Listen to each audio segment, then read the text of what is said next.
So I just got back from my yearly vacation to Michigan. It was a fantastic week, and I always come back and I reflect on my trips.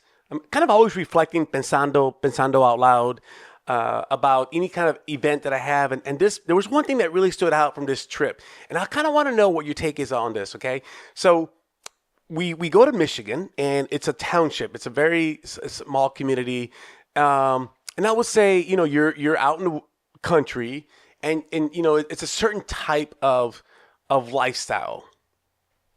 And where we stay, it's at the in-laws cottage, lake cottage, and there's a lot of lake cottages. They're about an acre apart from each other. And next to our lake cottage was a group of men that showed up, and they come every year. This is kind of a sad story. They come every year to memorize a passing of one of their friends. So I don't know how many years back it was. I think it was 4 or 5 years ago. One of the guys in the group was battling. I hate to say the word, so I'm not going to say it. He was battling the C word, and he knew his time was limited, and so he got his closest friends together, and they camped out on the lake property. And he was kind of his way of saying goodbye to his close friends. It's a very touching story. It makes me cry just thinking about it. Well, every year these same guys come and they camp out there every year, and it's a great thing to watch. And the group seems to be a pretty big group. I would say, I don't know, 12 guys, somewhere around there. Uh, One night when I was there at the lake, they always sit out there by the campfire, and they have a drink and they have conversations.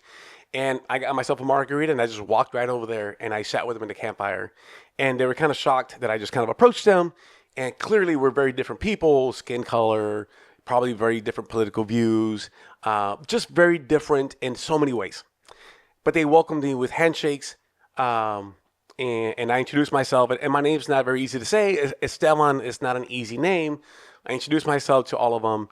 And the first thing that caught my attention was that they were able to say my name, and they said it repeatedly, and it made me really happy. And then it felt like a brotherhood, like I was included right away with them, and we had good conversations.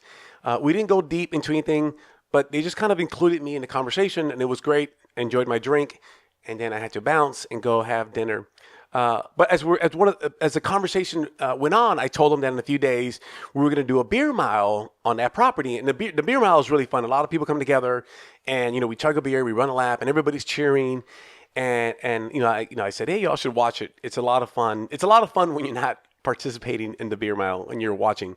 And so the the people I was competing with, they're all family members, but I'm probably, if not the oldest, one of the older ones in the group. Everybody's really young and athletic. And so we start, we chug our first beer and then we run. And I just didn't feel it this year. I didn't think I was going to do very well this year. Training didn't go as planned. I just didn't feel like my best. And I kind of like, my fear is like not being able to finish, because that happens to a lot of people. They either throw up or it's just, you're consuming 4 beers in like 8 minutes. It's tough. And so I had all these fears. I always finished either second, and a couple of times I finished first. But it's usually second. I think maybe the worst I ever finished was third, maybe. And I was like, oh man, this is not the year that I'm going to place in the top three. It's going to be kind of embarrassing. I'm getting to that age where I'm no longer be able to compete with the young guys. It happens. And so in my mind, I was kind of in that mindset where like, it's just not going to go well for me, but that's fine. And so chug a first beer, we run, and I'm like in third or fourth place. And all of a sudden I hear all those guys yelling my name. Esteban, you got this. You can do it. They're younger, but you're stronger. You're faster. And it was so motivating to hear that from those men. I'm going to get teary-eyed. Anyways, it was really inspiring, motivating. Drank my next beer, ran. Drank my next beer, ran, drank my next beer, and ran. And even though I didn't finish first, the guy who finished first, he's actually a collegiate miler. He runs a 420 mile. I'm not going to beat a 18-year-old kid that runs a 420 mile.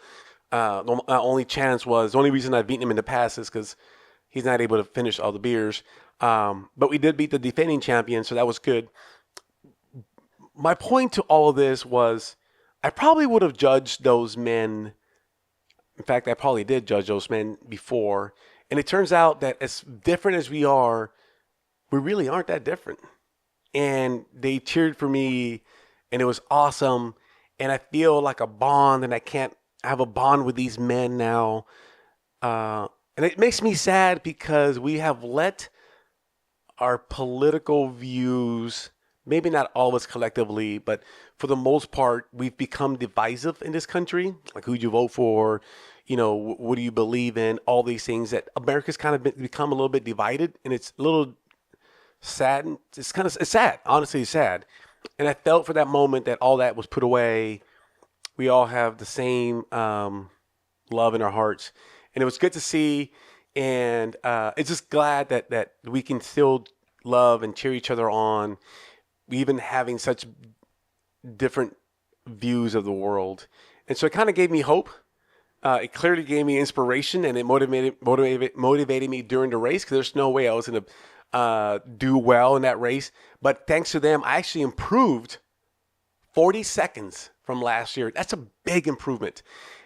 That would have not have happened without those men, without a doubt. And so I'm smiling. I'm happy. I'm glad that we're still able to be united, love one another, and care for each other and cheer for one another. Anyways, thanks for listening. If you get a chance, hit subscribe. I'm just here pensando out loud, trying to get us out there to be vocal, be out there, share your thoughts. If you have a channel, I'll follow your channel. I want to learn from others. The best way to learn from others is to just kind of like, let me see what you're working on. Let me see what you're doing. Anyways, thanks for listening. Hit subscribe, hit like. Appreciate it. Thank you. Celebrate my new shirt that I got for Father's Day. Have a good one. Take care.